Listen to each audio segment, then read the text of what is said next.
사는 게 왜 이리 허무할까?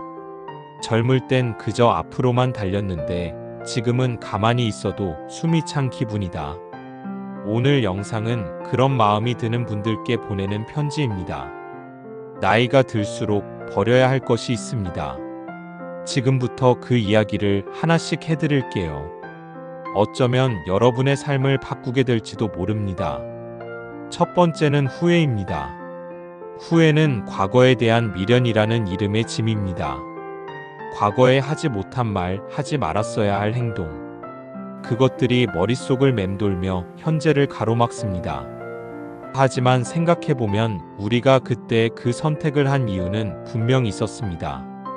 지금의 나보다 미숙했던 나이지만 그 나름의 최선이었음을 기억해야 합니다.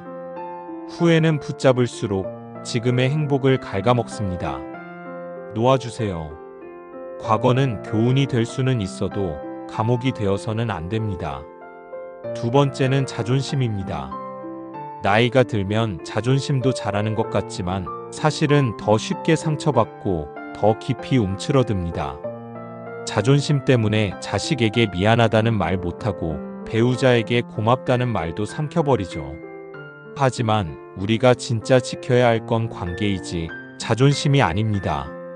지금이라도 먼저 손을 내밀면 기적처럼 관계가 회복될 수 있습니다. 자존심은 잠시 내려놓아도 당신의 가치는 떨어지지 않습니다. 오히려 진짜 어른이 되는 순간이죠. 세 번째는 미움입니다. 누군가를 미워하는 감정은 그 사람보다 나를 더 힘들게 합니다.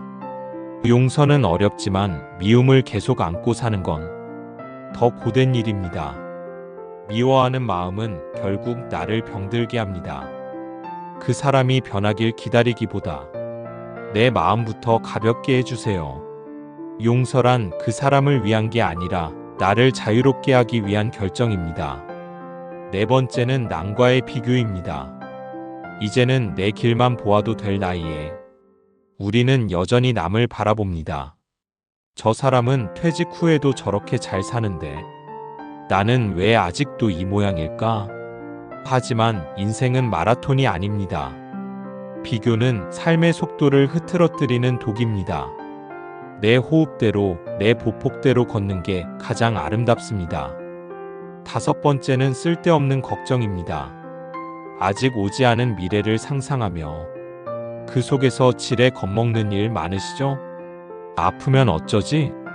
돈이 모자라면 어쩌지? 나중에 외로우면 어쩌지?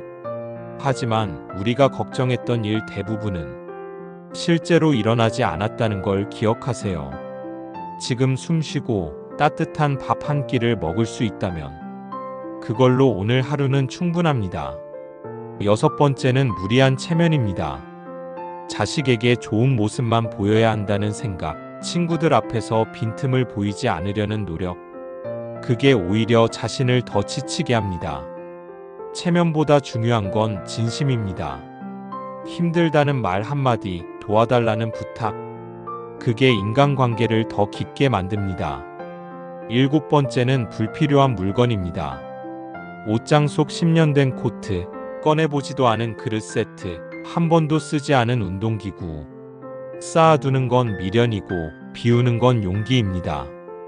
공간을 비우면 마음이 가벼워지고 마음이 가벼워지면 삶이 새로워집니다. 여덟 번째는 지나친 고집입니다. 내가 해봐서 아는데, 예전엔 안 그랬는데, 이 말이 입에 붙으면 새로운 세상과 멀어집니다. 세상은 변하고 사람도 변합니다. 고집보다 더 필요한 건 유연함입니다. 변화를 받아들이는 사람만이 새로운 기회를 만납니다. 아홉 번째는 외로움에 대한 두려움입니다. 나이가 들수록 친구는 줄고 대화는 줄어들죠. 그래서 외로움이 두려워집니다. 하지만 혼자 있는 시간이 꼭 외로운 건 아닙니다. 스스로와 함께하는 시간, 그건 고요한 사색의 시간일 수 있습니다. 외로움을 두려워하지 말고 고요를 즐기는 연습을 해보세요. 열 번째는 놓아주지 못하는 것입니다.